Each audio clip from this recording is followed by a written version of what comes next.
Hello everyone. Good evening सभी को। दोस्तों, स्वागत है आप सभी का थ्रोन एजुकेशन के इस डिजिटल प्लेटफॉर्म पे।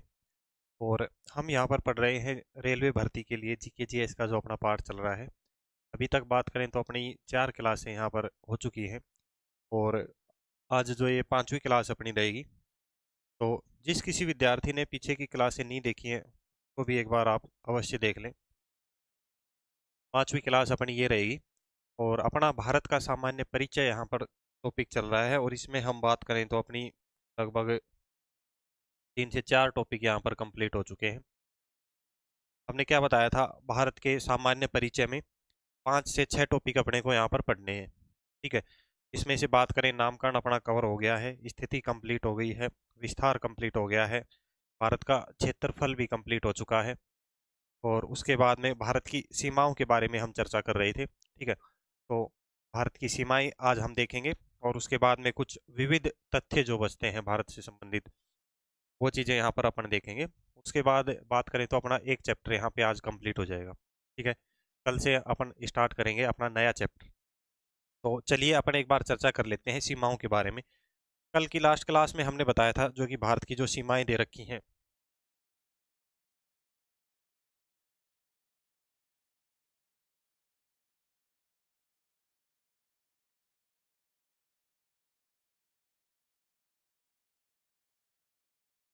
भारत की सीमाओं की हम यहाँ पर बात कर रहे थे। हमने क्या बताया था, भारत की अगर संपूर्ण सीमा की अगर लंबाई पूछ ली जाए आपसे, स्थलीय प्लस में जलीय, ये वाली मिला के प्लस में ये वाली मिला के प्लस में ये वाली मिला के, स्थलीय प्लस में जलीय सीमा टोटल मिला के अगर आपसे पूछ लिया जाए तो ये टोटल सीमा की लंबाई कितनी रहेगी, क्या बताया था हमने? 22,716.6 किलोमीटर। ठीक है। कितनी रहेगी? 22,716.6 किलोमीटर। उसके बाद में आपसे अलग अलग पूछ लिया जाए, इसमें से स्थलीय सीमा की लंबाई पूछी जाए तो हमने क्या बताया कितनी रहेगी? 15,200 किलोमीटर। ठीक है। और उसके बाद में कुल जलीय सीमा या कुल तटीय सीमा की लंबाई आपसे पूछा जाए तो कितनी रहेगी? 7,516.6 किलोमीटर। ठीक है। ये कौन कौन सी रहेंगी? अगर स्थलीय की आपसे पूछता है तो स्थलीय में कौन सी आ जाएगी? ये ऊपर की जो सीमा रहेगी ये किस में आ जाएगी? स्थलीय में। ठीक है। और जलीय, कुल जलीय की अगर पूछता है तो कुल जलीय में ये वाली सीमा आ जाएगी संपूर्ण। उसके अलावा अंडमान निकोबार और जो ये लक्षद्वीप समूह और इधर जो अंडमान निकोबार द्वीप समूह है, इसकी जो सीमा की लंबाई है वो भी इसमें आ जाएगी। ठीक है। तो ये चीज़ें अपने को याद रखनी है। यहाँ से अगर अपन क्वेश्चन की बात करते हैं तो सीधा क्वेश्चन एग्जाम में पूछ लिया जाता है, सीधा ही पूछा जाता है, डेटा अपने को याद रखना है। ठीक है। भारत की मुख्य भूमि की सीमा की लंबाई, तटीय सीमा की लंबाई पूछे तो कितनी? 6100 किलोमीटर। और इसमें हमने क्या बताई थी, सर्वाधिक तटीय सीमा बनाने वाला राज्य कौन सा हो जाएगा? इधर लिख देते हैं, सर्वाधिक की अगर हम बात करें तो सर्वाधिक हमने क्या बताई थी, कौन सा राज्य बनाता है? गुजरात। ठीक है। और इधर हम न्यूनतम सीमा की बात करें, न्यूनतम तटीय सीमा कौन सा राज्य बनाता है, तो हमने क्या बताया था? न्यूनतम सीमा की बात करें तो कौन सा राज्य हमने बताया था? गोवा। ठीक है। ये बात अपने को याद रखनी है। गोवा की कितनी बताई थी हमने? 101 किलोमीटर। ठीक है। और इधर गुजरात की हम बात करें तो हमने तटीय सीमा कितनी बताई? 1600 किलोमीटर। ठीक है। इतनी बातें हमें याद रखनी है। अलग से अगर आपसे द्वीपीय भूमि की अगर पूछ लेता है तो कितनी हो जाएगी? 1416.6 किलोमीटर। यहाँ तक चीजें अपनी क्लियर हुई थी। ठीक है। उसके बाद सीमाओं से संबंधित कुछ विविध बातें अपनी यहाँ पर बची हुई थी, हम कर लेते हैं कि भारत में अंतर्राष्ट्रीय सीमा बनाने वाले राज्य कितने हैं। तो इन अंतर्राष्ट्रीय सीमा बनाने वाले राज्यों की हम भारत में बात करें तो ये कितने राज्य हो जाएंगे? 16 राज्य। भारत के कितने राज्य हो जाएंगे? 16 राज्य। और ये 16 राज्य कौन कौन से हो जाएंगे एक बार हम देखें। ठीक है। अंतर्राष्ट्रीय सीमा, पहला कौन सा हो जाएगा? गुजरात। दूसरा राजस्थान। तीसरा पंजाब। ठीक है। इधर हम बात करें हिमाचल प्रदेश। पांचवा उत्तराखंड। ठीक है। छठवां कौन सा? यूपी। सातवां कौन सा हो जाएगा? बिहार। आठवां हम बात करें कौन सा हो जाएगा? सिक्किम। नौवां हम बात करें तो सॉरी, नौवां कौन सा हो जाएगा? ये असम। 10वां राज्य अरुणाचल प्रदेश। और उसके बाद में हम बात करें 11वां राज्य नागालैंड। 12वां राज्य कौन सा हो जाएगा? मणिपुर। और 13वां हम राज्य की बात करें कौन सा, मिजोरम। और 14वां त्रिपुरा। त्रिपुरा के बाद में 15वां कौन सा हो जाएगा, मेघालय। और 16वें राज्य की हम बात करें तो क्या हो जाएगा, वेस्ट बंगाल। ठीक है, तो हमें क्या याद रखना है, अंतरराष्ट्रीय सीमा बनाने वाले राज्य कितने हो जाएंगे, 16 राज्य। और उसके अलावा यूनियन टेरिटरी की बात करें तो दो क्या हो जाएंगी, यूनियन टेरिटरी। एक जम्मू कश्मीर और कौन सी, लद्दाख। ठीक है, एक जम्मू कश्मीर और एक कौन सी हो जाएगी, लद्दाख। तो यहाँ पर आप नोट कर लें, क्या बताए, 16 राज्य प्लस में दो क्या हो जाएंगे, केंद्र शासित प्रदेश।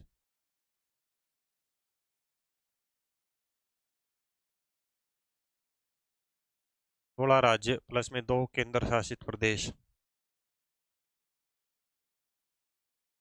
ठीक है, ये बात अपने को याद रखनी है अंतरराष्ट्रीय सीमा बनाने पे। ठीक है, उसके बाद में जलीय प्लस में स्थलीय सीमा बनाने वाले राज्यों की अगर हम बात करें, ठीक है, भारत के ऐसे राज्य कितने रहेंगे जो कि एक तो जलीय सीमा भी बनाते हैं और क्या, स्थलीय सीमा भी बनाते हैं। ठीक है, तो ऐसे राज्यों की हम बात करें तो भारत के दो राज्य रहेंगे। कौन सा, गुजरात रहेगा। ये क्या है, ऊपर तो जलीय सीमा बनाता है, नीचे हम बात करें समुद्र में तो क्या बनाएगा, ये स्थलीय सीमा। ठीक है, पहला इधर गुजरात हो जाएगा, दूसरा इधर हम बात करें तो इसी तरीके से कौन सा रहेगा, वेस्ट बंगाल। ठीक है, ऊपर तो स्थलीय सीमा बनाएगा, इधर हम देखेंगे तो ये अंतर्राष्ट्रीय सीमा बनाता है, और नीचे इधर हम बात करें तो जलीय सीमा। ठीक है, तो जलीय प्लस में स्थलीय सीमा बनाने वाले कितने राज्य हो जाएंगे भारत के, जलीय प्लस में स्थलीय बनाने वाले क्या बताए हमने, दो राज्य। और इन दो राज्यों के नाम की हम बात करें तो कौन कौन से, एक हो जाएगा गुजरात, और दूसरा राज्य कौन सा हो जाएगा, पश्चिम बंगाल। ठीक है, पहला गुजरात और दूसरा कौन सा हो जाएगा, पश्चिम बंगाल। ठीक है, उसके बाद में अपने से पूछ लिया जाए केवल अंतरराष्ट्रीय सीमा बनाने वाले राज्य। ठीक है, केवल अंतरराष्ट्रीय सीमा यानी कि ये क्या कह रहा है, केवल तटीय, सॉरी, केवल स्थलीय सीमा बनाने वाले राज्य यहाँ पे पूछ रहा है। तो इसमें से क्या है, अपन ये जो दो हैं जो कि क्या जलीय प्लस में स्थलीय बना रहे हैं, इन दो को अपन यहाँ से हटा देंगे तो क्या निकल के आएंगे, 14 राज्य प्लस में दो क्या निकल के आएंगी, यूनियन टेरिटरी। ठीक है, 14 राज्य प्लस में दो यूनियन टेरिटरी बचती हैं, क्या केवल अंतरराष्ट्रीय सीमा लिख दो या केवल यहाँ पर लिख दो आप स्थलीय सीमा बनाने वाले, केवल स्थलीय सीमा, इस तरीके से आप इसको नोट करें। केवल स्थलीय सीमा बनाने वाले राज्य कितने रहेंगे, 14 प्लस में दो। ठीक है, ये बात अपने को याद रखनी है। उसके बाद में आपसे पूछ लिया जाए भारत में समुद्री सीमा या तटीय सीमा बनाने वाले राज्य कितने हैं, इनकी अगर हम बात करें तो भारत में तटीय सीमा बनाने वाले कितने राज्य हो जाएंगे, 9 राज्य। ठीक है, बात करें इन 9 राज्यों की, मैप में एक बार हम देखें कौन कौन से रहेंगे जो समुद्री सीमा बनाते हैं, तो ये आप नोट करें। पहला कौन सा हो जाएगा, गुजरात। दूसरा यहाँ पे महाराष्ट्र। तीसरे की हम बात करें गोवा। चौथे की हम बात करें क्या हो जाएगा, कर्नाटका। पांचवे की हम बात करें केरला। ठीक है, छठवें की हम बात करें तमिलनाडु। सातवें की हम बात करें आंध्र प्रदेश। आठवें की हम बात करें कौन सा हो जाएगा, उड़ीसा। और नौवें राज्य की अगर हम यहाँ पे बात करें तो ये कौन सा हो जाएगा, वेस्ट बंगाल। ठीक है, तो ये 9 राज्य हो जाएंगे जो क्या बनाते हैं, भारत में तटीय सीमा बनाने वाले राज्य, या हम यूं कहें कि भारत में जलीय सीमा बनाने वाले राज्य। क्या याद रखना है हमें, 9 राज्य याद रखने हैं। ठीक है, तो ये क्या हो जाएंगे, 9 राज्य। और इसमें हमने बात करें तो हमने क्या बताया था, सर्वाधिक तटीय सीमा बनाने वाला राज्य कौन सा हो जाएगा, सर्वाधिक तटीय सीमा बनाने वाले राज्य की हम बात करें तो कौन सा हो जाएगा, अभी अभी बताया था गुजरात। और गुजरात की बात करें तो कितने किलोमीटर बनाएगा, 1600 किलोमीटर की तटीय सीमा बनाता है। ठीक है, उसके बाद में यहाँ पे न्यूनतम पूछ लिया जाए, न्यूनतम, न्यूनतम तटीय सीमा। और न्यूनतम तटीय सीमा कौन सा राज्य बनाता है, गोवा। कौन सा हो जाएगा यहाँ पे, गोवा। और गोवा की बात करें तो कितने किलोमीटर का तट बनाता है, 101 किलोमीटर का। ठीक है, तो ये बातें अपने को याद रखनी है, ये अपने एग्जाम में सीधी पूछी जाती है, टू द पॉइंट यहाँ से क्वेश्चन बनता है। ठीक है, क्या याद रखना है, अंतर्राष्ट्रीय पे 16, जलीय प्लस में स्थलीय बनाने वाले भारत के कितने हो जाएंगे? 2 राज्य। केवल स्थलीय सीमा या केवल अंतर्राष्ट्रीय बनाने वाले 14 राज्य प्लस में 2 क्या हो जाएंगी? Union territory. ठीक है। और यहाँ पे पूछ लिया जाए तटीय सीमा बनाने वाले कितने हो जाएंगे? 9 राज्य, जिनमें से सर्वाधिक तटीय सीमा कौन बनाता है? गुजरात। और न्यूनतम कौन बनाता है? गोवा बनाता है। ठीक है। सर्वाधिक गुजरात की और न्यूनतम किसकी हो जाएगी? गोवा की। इतनी चीजों को आप यहाँ तक नोट कर लें, उसके बाद में आगे चलते हैं हम।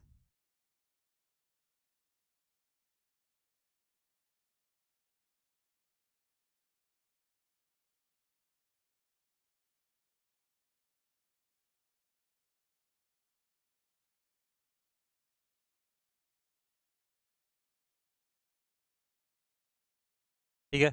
इनको एक बार आप नोट कर लें, और अन्यथा इसकी जो डिटेल्स, जो नोट्स रहेंगे, उसकी पीडीएफ भी आपको अवेलेबल हो जाएगी। थ्रोन एजुकेशन जो टेलीग्राम चैनल है, और जो थ्रोन एजुकेशन जो एप्लीकेशन है, उस पर आपको चीज़ें अवेलेबल हो जाएंगी। उसके बाद में भारत के लैंडलॉक्ड राज्य पूछ लिया जाए आपसे। लैंडलॉक मतलब क्या रहेगा? भू आवेष्टित राज्य। ये क्या कहलाते हैं? भू आवेष्टित राज्य। भारत के भू आवेष्टित राज्य। ठीक है। और बात करें इस भू आवेष्टित राज्य की, तो भू आवेष्टित राज्य कौन से राज्य कहलाते हैं? ऐसे राज्य जो ना तो कोई अंतर्राष्ट्रीय सीमा बनाते हैं और ना ही कोई जलीय सीमा बनाते हैं। ठीक है। तो ऐसे राज्य क्या कहलाएंगे? भू आवेष्टित राज्य या लैंड लॉक राज्य, यानी कि कोई बाहर की बाउंड्री को वो टच नहीं करते, ऐसे राज्य कहलाएंगे भू आवेष्टित राज्य। और इन भू आवेष्टित राज्यों की हम बात करें तो भारत में कितने भू आवेष्टित राज्य हैं? तो ये अपने को याद रखना है, 5 राज्य क्या रहेंगे? भू आवेष्टित राज्य रहेंगे। ठीक है। और इनमें 5 राज्यों के अपने को नाम याद होने चाहिए। और इनके नाम की हम बात करें तो क्या नाम हो जाएंगे? तो इसके लिए एक ट्रिक का हम यहाँ पर प्रयोग कर सकते हैं। ट्रिक के माध्यम से अपने को आसानी से नाम याद रह जाएंगे। ट्रिक क्या रहेगी, इसको आप नोट करें। हरी छाती में, हरी छाती में तेल झार। हरी छाती में तेल झार। ठीक है। इस ट्रिक के माध्यम से हम याद रख सकते हैं भारत के जो 5 लैंड लॉक राज्य जो रहेंगे, भू आवेष्टित राज्य। हरी से क्या हो जाएगा? पहला राज्य भू आवेष्टित कौन सा हो जाएगा? हरियाणा। पहला हरियाणा। दूसरा कौन सा हो जाएगा? छत्तीसगढ़। हरियाणा, छत्तीसगढ़। तीसरे की हम बात करें, छत्तीसगढ़ के बाद में मध्य प्रदेश।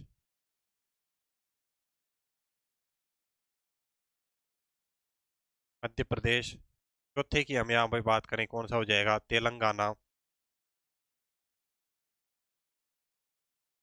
और इसके बाद में हम बात करें तो कौन सा हो जाएगा? तेलंगाना के बाद में झारखंड। तेलंगाना के बाद में झारखंड।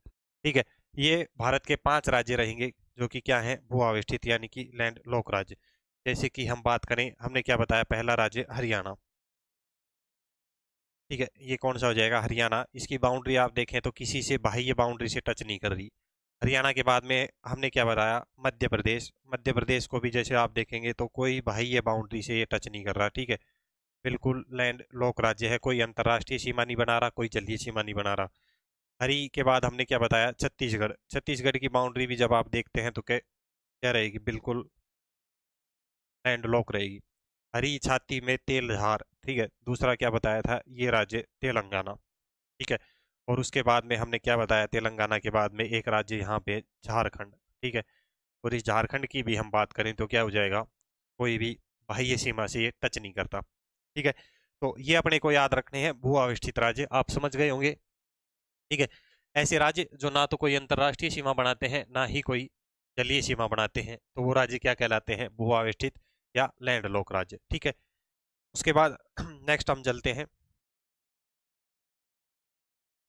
अगला क्या पॉइंट है? 3-3 देशों के साथ सीमा बनाने वाले राज्य। 3-3 देशों के साथ हम सीमा बनाने वाले राज्यों की भारत में बात करें तो ऐसे राज्य कितने हो जाएंगे? 3 राज्य और एक क्या हो जाएगा? केंद्र शासित प्रदेश। ठीक है। 3 राज्य और एक केंद्र शासित प्रदेश। तो यहाँ पर आप नोट कर लें, 3 राज्य प्लस में एक यूनियन टेरिटरी। ठीक है, तो सबसे पहले हम यहाँ पे बात कर लेते हैं यूनियन टेरिटरी की। टोटल कितने हो गए? 4। ठीक है, सबसे पहले यूनियन टेरिटरी की हम बात करें तो कौन सी हो जाएगी, यहाँ पर आप नोट करें।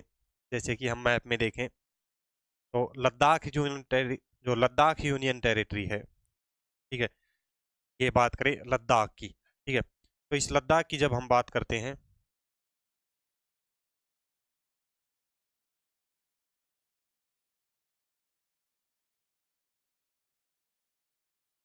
ठीक है, जब हम लद्दाख की इसकी बात करते हैं तो ये क्या है, 3 राज्यों के साथ कैसे रहेगा। इधर जब हम बात करते हैं तो किससे टच करता है? अफगानिस्तान से। यहाँ पर ये किसके साथ बाउंड्री बना रहा है? पाकिस्तान के साथ में। और इधर हम बात करें तो ये किसके साथ में टच है? चाइना के साथ में। इसके साथ में, चाइना के साथ में। ठीक है, तो अपने को लद्दाख के बारे में याद रखना है। पहला क्या हो जाएगा? पहली यूनियन टेरिटरी यहाँ पे लिखें कौन सी? लद्दाख। ठीक है, लद्दाख। और लद्दाख की बात करें तो हमने क्या बताया, किस किस के साथ में? 3 के साथ में ये टच करता है। इधर क्या हो जाएगा? अफगानिस्तान।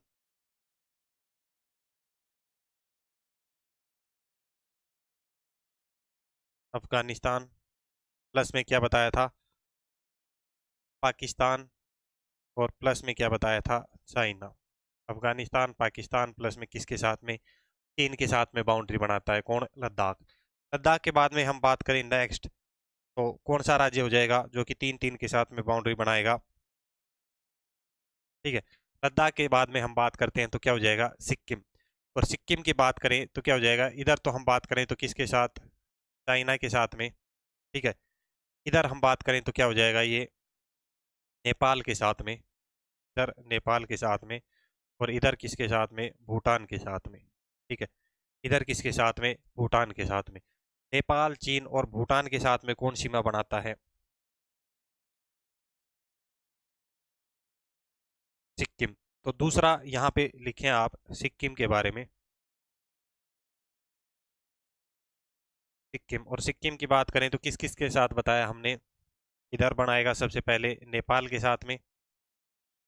ठीक है, नेपाल के बाद में किसके साथ में? चाइना के साथ में। चाइना के बाद में किसके साथ में? भूटान के साथ में। ठीक है, ये बात याद रखनी है किसके बारे में? सिक्किम के बारे में हमें याद रखनी है। उसके बाद में नेक्स्ट राज्य यहाँ पे कौन सा आ जाएगा? अरुणाचल प्रदेश। और इस अरुणाचल प्रदेश की हम बात करें तो इधर टच करेगा किससे? भूटान से। इधर ये किसके साथ टच करेगा? चाइना से।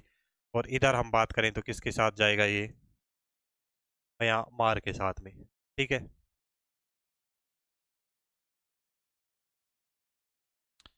भूटान, चीन और म्यांमार।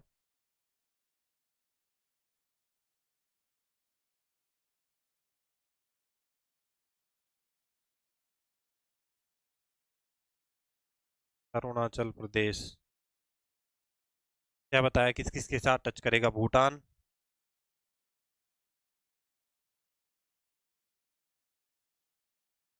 प्लस में चाइना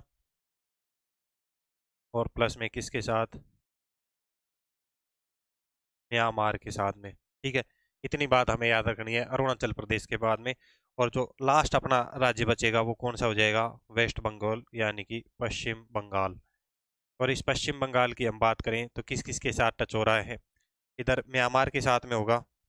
ठीक है, ये जैसे हम बात करेंगे इसकी वेस्ट बंगाल की, तो इधर तो ये टच होगा किससे? नेपाल से। इधर ये म्यांमार से। और उधर अपन ऊपर देखेंगे तो ये किसके साथ हो रहा है? ये यहाँ तक सीमा बनाता है भूटान के साथ में। नेपाल, भूटान और म्यांमार के साथ में रहेगा।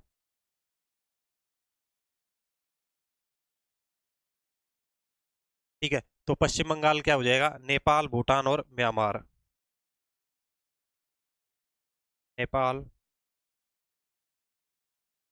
भूटान और कौन सा बताया? म्यांमार। नेपाल, भूटान और म्यांमार के साथ में टच करता है कौन? पश्चिम बंगाल। ठीक है, तो ये हो जाएंगे 3-3 देशों के साथ सीमा बनाने वाले राज्य। ठीक है, तो ये बात आप नोट कर लें यहाँ तक। क्या याद रखना है? 3 तो क्या हो जाएंगे? राज्य, प्लस एक में क्या? यूनियन टेरिटरी, केंद्र शासित प्रदेश हो जाएगा। ठीक है, केंद्र शासित प्रदेश लद्दाख हो जाएगा। लद्दाख की बात करें अफगानिस्तान, पाकिस्तान और किसके साथ, चीन के साथ में टच करता है। सिक्किम की बात करें तो किस किस के साथ, नेपाल, चीन और किसके साथ, भूटान के साथ में टच करता है। और इधर अरुणाचल प्रदेश की बात करें तो किसके, भूटान, चीन और म्यांमार से टच करता है। और अगला हम लास्ट बात करें तो कौन सा, पश्चिम बंगाल, नेपाल, भूटान और म्यांमार के साथ में टच करेगा। ठीक है, तो इसको आप नोट कर लें यहाँ तक। के बाद नेक्स्ट आगे बातचीत करते हैं हम।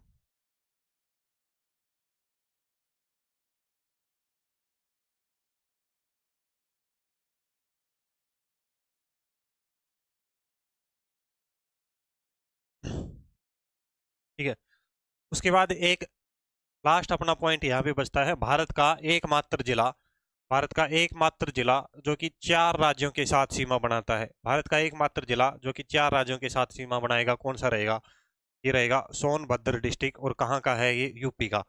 ठीक है, सोनभद्र डिस्ट्रिक्ट यूपी में, ये कौन कौन से के साथ बनाता है, छत्तीसगढ़, मध्य प्रदेश, बिहार और कौन सा, झारखंड। छत्तीसगढ़, मध्य प्रदेश, बिहार और झारखंड के साथ सीमा बनाता है कौन सा, सोनभद्र। ठीक है, और इस सोनभद्र की हम बात करें तो कहाँ पर रहेगा, इस लोकेशन पर रहेगा।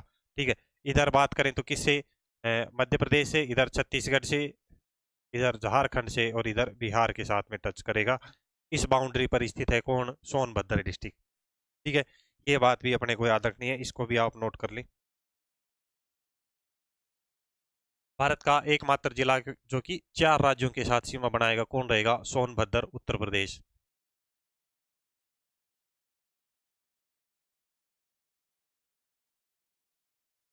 उसके बाद नेक्स्ट बात करते हैं हम, अगला अपना क्या रहेगा कि भारत की अंतर्राष्ट्रीय सीमाओं के बारे में पूछ लिया जाता है कि जो अंतर्राष्ट्रीय सीमा पर कौन कौन से देश स्थित हैं। तो भारतीय की जो स्थलीय सीमा पर अंतर्राष्ट्रीय सीमा बनाने वाले कितने देश रहेंगे, 7 देश रहेंगे। ठीक है, इन सातों की हम बात करें, बांग्लादेश, चाइना, पाकिस्तान, नेपाल, म्यांमार, भूटान और क्या हो जाएगा, अफगानिस्तान। ठीक है, ये 7 देश अपने को याद रखने हैं। इनमें बात करें इनकी लंबाई की तो बांग्लादेश बांग्लादेश जो लंबाई बनाता है कितनी, बांग्लादेश के साथ जो भारत का अंतर्राष्ट्रीय बॉर्डर लगता है उसकी हम बात करें कितना रहेगा, 40-96.7 किलोमीटर रहेगा। ठीक है, चीन की बात करें तो कितना, 34-88 किलोमीटर रहेगा, ये बात याद रखनी है। पाकिस्तान के साथ क्या हो जाएगा, 33-23 किलोमीटर। पाकिस्तान के साथ कैसे याद रख सकते हैं, भारत पाकिस्तान का हमेशा क्या रहा है, 33 का आंकड़ा रहा है, 36 का आंकड़ा 33 का तरीके से हम याद रख सकते हैं 33 से। ठीक है, 33-23। नेपाल के साथ 1751, म्यांमार के साथ 1643 किलोमीटर, भूटान के साथ 699 किलोमीटर और अफगानिस्तान के साथ में 106 किलोमीटर हो जाएगा। ठीक है,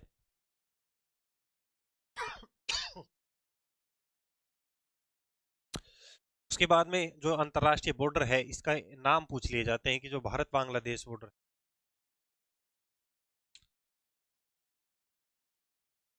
जो भारत बांग्लादेश जो बॉर्डर है उसका नाम क्या रहेगा।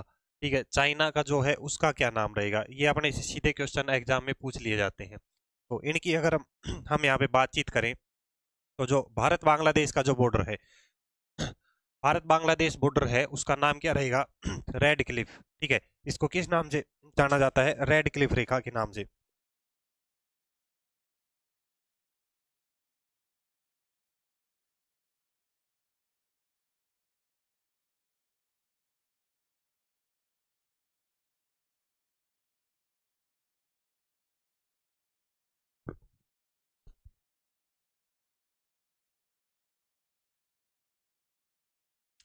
भारत बांग्लादेश बॉर्डर नाम से जाना जाता है रेड क्लिफ रेखा से। और पाकिस्तान की हम बात करें तो पाकिस्तान का जो बॉर्डर है इसको भी किस नाम से जाना जाएगा, रेड क्लिफ रेखा से। ऐसा क्यों, क्योंकि जब हम पहले बात करते हैं अविभाजित पाकिस्तान बांग्लादेश की तो उस समय पाकिस्तान और जो बांग्लादेश है, ठीक है, मैप में जैसे हम देखें, ठीक है, ये वाला जो हिस्सा है, ये वाला जो हिस्सा है पाकिस्तान का, इधर हम बात करते हैं कौन से, बांग्लादेश की, की हम बात करते हैं। इधर जो आता है बांग्लादेश का हिस्सा, ये दोनों क्या हुआ करते, पहले पाकिस्तान के नाम से ही जाने जाते थे। ये क्या हो जाएगा, पश्चिमी पाकिस्तान जाना जाता था और ये क्या रहता था, पूर्वी पाकिस्तान के नाम से इसे जाना जाता था। ठीक है, उसी कारण से इसको क्या कहा जाता है, इस बॉर्डर का नाम क्या रहेगा, रेड क्लिफ रेखा रहेगा दोनों के बॉर्डर का नाम। ठीक है, भारत बांग्लादेश का जो बॉर्डर है उसका नाम भी रेड क्लिफ ही रहेगा, और भारत पाकिस्तान जो बॉर्डर है उसका नाम भी क्या रहेगा, रेड क्लिफ ही रहेगा। ठीक है, तो इस दोनों में अपने को कंफ्यूज नहीं होना है। कई बच्चे सोचेंगे कि जो रेड क्लिफ है ये तो क्या है, पाकिस्तान के बॉर्डर का नाम है। ठीक है, और इसी तरीके से हम बात करें भारत अफगानिस्तान के बॉर्डर के नाम की, तो उसका क्या नाम रहेगा, डूरंड। ठीक है, उसका क्या नाम रहेगा, डूरंड रेखा के नाम से इसको जाना जाता है। इसी तरीके से हम बात करें म्यांमार के बॉर्डर की, तो म्यांमार के बॉर्डर को अराकान योमा पर्वत के नाम से जाना जाता है। क्या हो जाएगा, अराकान, अराकान योमा पर्वत को किस नाम से जाना जाता है, अराकान योमा पर्वत के नाम से। भारत भारत और म्यांमार के मध्य स्थित पर्वत श्रृंखला कौन सी रहेगी, अराकान योमा। ठीक है, यहाँ पर एक पर्वत श्रृंखला आती है, यहाँ पर ये पर्वत श्रृंखला कौन सी रहेगी, अराकान योमा पर्वत श्रृंखला। ठीक है, तो इसमें भी अपने को कंफ्यूज यहाँ पर नहीं होना है। ठीक है, ये हो जाएगी अराकान योमा पर्वत श्रृंखला। तो ये बातें अपने को याद रखनी है अंतरराष्ट्रीय सीमा से संबंधित। ठीक है, उसके बाद में अपने से एग्जाम में क्या पूछा जाता है, इनकी जो ये लंबाई डेटा जो है ये बहुत ही कम पूछा जाता है एग्जाम में। अपने से क्या है, अगर अच्छे लेवल का एग्जाम है, जैसे अपन बात करेंगे एएलपी का जो मेन होगा CBT 2, अगर उसमें क्वेश्चन आता है तो उसमें क्या पूछा जा सकता है कि निम्न को, मतलब अंतरराष्ट्रीय बॉर्डर वाली जो संख्याएं हैं, तो अंतरराष्ट्रीय बॉर्डर पर स्थित देश हैं, इनकी जो लंबाई है उसको घटते हुए क्रम में लगाइए। ठीक है, घटते हुए क्रम में या बढ़ते हुए क्रम में इसको दर्शाइए। तो ये जो नाम लिखे हुए हैं क्या है, घटते हुए क्रम में है। और इसको हम बात करें तो एक ट्रिक के माध्यम से यहाँ पर हम याद रख सकते हैं, और ट्रिक क्या हो जाएगी, ट्रिक हो जाएगी बचपन में MBA। क्या हो जाएगी, बचपन में MBA। ठीक है, एक सॉन्ग आया था, कौन सा, भूल ना जाना मेरा बचपन का प्यार। ठीक है, बचपन का प्यार, तो उस बचपन के प्यार को भूल के अपने को क्या याद रखना है, बचपन में MBA। क्या हो जाएगा, BCPN, बचपन नहीं है ये बचपन बनता है। ठीक है, बचपन में MBA। बचपन में अगर प्यार करोगे तो क्या है, जवानी में जाके धोखा ही मिलना है। लेकिन अगर बचपन में अगर अपन MBA कर लेते हैं, क्या है, कुछ ना कुछ सक्सेस अपने को मिल जाएगी। इस तरीके से हम इसको याद रख सकते हैं। क्या हो जाएगी, बचपन में MBA।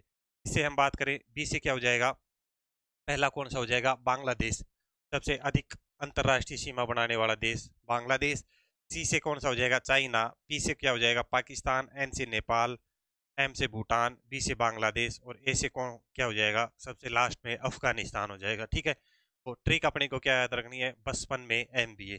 ठीक है, तो यहाँ तक आपको कोई दिक्कत नहीं होनी चाहिए। तो अंतर्राष्ट्रीय सीमा पर स्थित इन चीजों को आप नोट कर लें।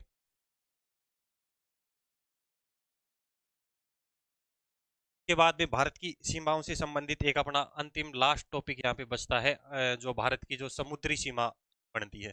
ठीक है, इस समुद्री सीमा की हम बात कर लेते हैं। इसको एक बार आप नोट कर लें, आगे चलते हैं उसके बाद में हम।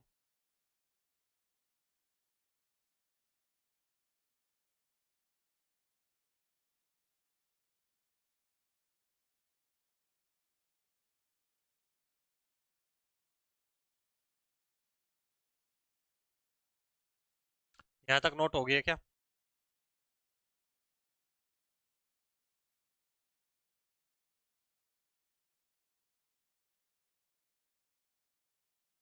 के बाद में हम बात करते हैं अपनी सीमाओं से संबंधित क्या बचता है। भारत की समुद्री सीमा यानी कि जलीय सीमा की हम यहाँ पे बात करते हैं। भारत का आखिरी टॉपिक ये बचता है अपनी, जो भारत का सामान्य परिचय है उसका अंतिम बिंदु। ठीक है, तो हम बात करें भारत की समुद्री सीमा के बारे में। समुद्री सीमा की बात करें तो सबसे पहले तो हमें ये ज्ञात होना चाहिए कि जो समुद्री सीमा है उसका निर्धारण कौन करता है। तो इसका निर्धारण कौन करेगा, अंतरराष्ट्रीय समुद्री संगठन। समुद्री सीमा का निर्धारण कौन करता है, अंतरराष्ट्रीय समुद्री संगठन।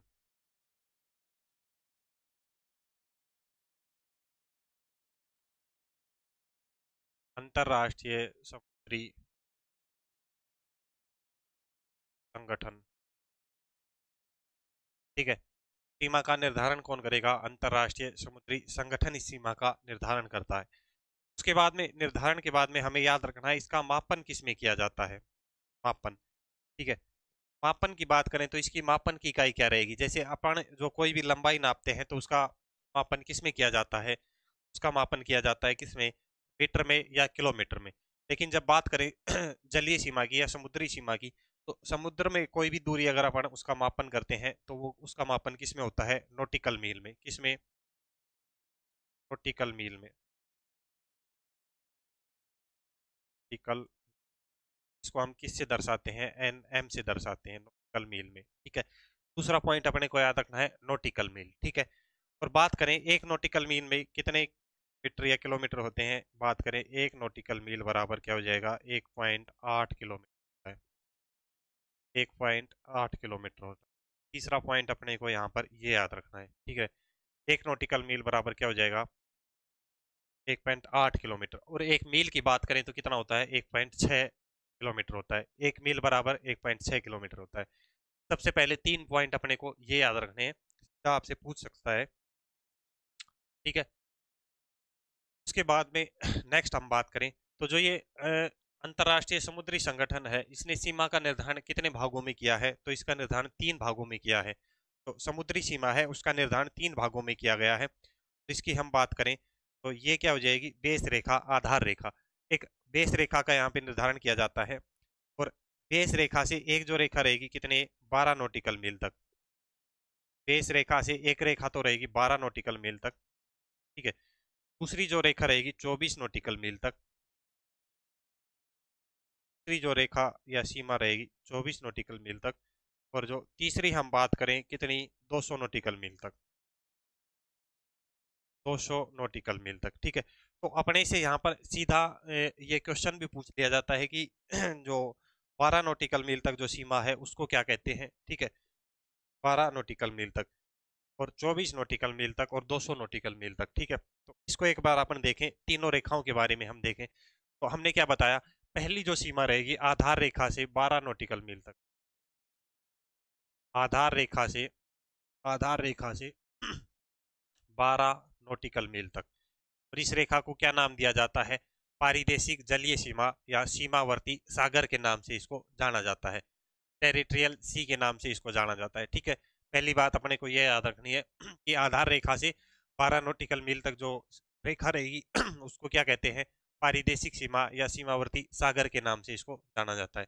ठीक है, और इसमें भारत को क्या है, संपूर्ण अधिकार प्राप्त होते हैं, संपूर्ण एकाधिकार प्राप्त होते हैं। भारत इसमें कोई भी एक्टिविटी यहाँ पे कर सकता है। ठीक है, उसके बाद में दूसरी हमने बताई थी आधार रेखा से 24 नॉटिकल मील तक। आधार रेखा यानी कि बेस लाइन से,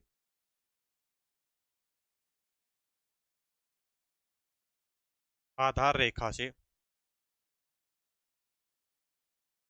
आधार रेखा से 24 नॉटिकल मील तक, आधार रेखा से 24 नॉटिकल मील तक। और इसको क्या कहते हैं, संलग्न क्षेत्र कहते हैं। इसको किस नाम से जाना जाता है, संलग्न क्षेत्र के नाम से जाना जाता है। और यहाँ पर इस क्षेत्र में भारत के अधिकारों की बात करें तो हमें दो अधिकार यहाँ पे याद रखने हैं। भारत यहाँ पे क्या कर सकता है, सीमा शुल्क वसूली कर सकता है, कोई बाहर से जहाज वगैरह आ रहे हैं दूसरे देशों के, और इसको भारत को इस क्षेत्र में क्या होते हैं, वित्तीय अधिकार प्राप्त होते हैं। ठीक है, तो पहले वाले में पारिदेशिक जलीय सीमा यानी कि 12 नॉटिकल मील तक संपूर्ण एकाधिकार प्राप्त है। यहाँ पर बात करें तो भारत को क्या हो जाएगा, सीमा शुल्क वसूली और वित्तीय अधिकार, दो बातें अपने को यहाँ पे याद रखनी है। तीसरा हम बात करें अनन्य, अनन्य आर्थिक क्षेत्र की हम बात करें तो ये कहाँ तक बताया था हमने, आधार रेखा से, आधार रेखा से, आधार रेखा से 200 नॉटिकल मील तक। इतना 200 नॉटिकल मील तक रहेगी ये दूरी। ठीक है, तो आधार रेखा से 200 नॉटिकल मील की जो दूरी रहेगी उसको क्या कहते हैं, अनन्य आर्थिक क्षेत्र यानी कि एक्सक्लूसिव इकोनॉमिक्स जोन के नाम से इसको जाना जाता है।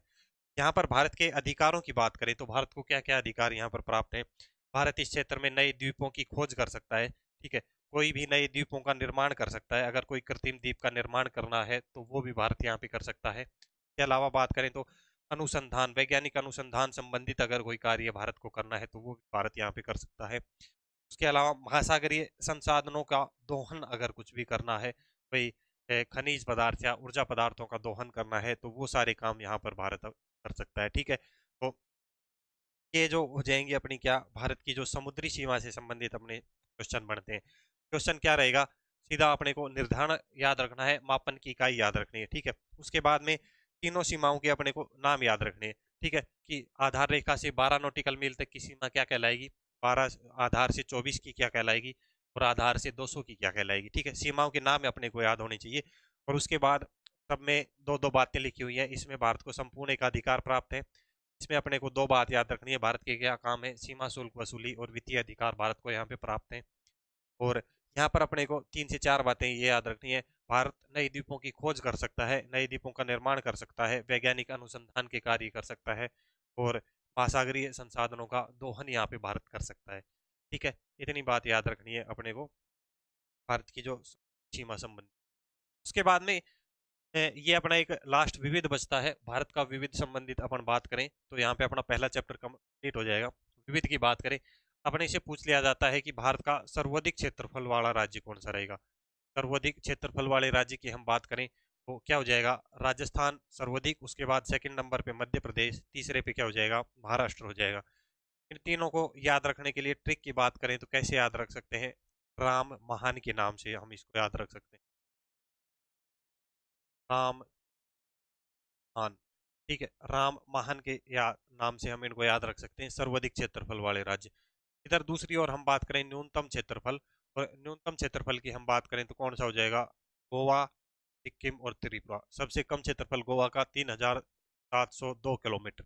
और इसकी यहाँ पर हम ट्रिक की बात करें तो कैसे याद रख सकते हैं हम इसको, जीएसटी से। ठीक है, जीएसटी से हम इनको याद रख सकते हैं, गोवा, सिक्किम और क्या हो जाएंगे, त्रिपुरा, न्यूनतम क्षेत्रफल वाले राज्य। ठीक है, के बाद में हम बात करें सर्वाधिक क्षेत्रफल वाला जिला, हमें क्या याद रखना है, कौन सा हो जाएगा, कच्छ जिला हो जाएगा। और इसके क्षेत्रफल की बात करें तो 45,652 किलोमीटर इसका क्षेत्रफल हो जाएगा। सबसे कम क्षेत्रफल वाले जिले की बात करें तो कौन सा हो जाएगा, माहे। और माहे की बात करें कहाँ पर रहेगा, पुदुचेरी में। और कितने किलोमीटर इसका एरिया रहेगा, 9 किलोमीटर रहेगा। ठीक है, ये कुछ विविध बातें अपने को इतनी यहाँ पे याद रखनी है।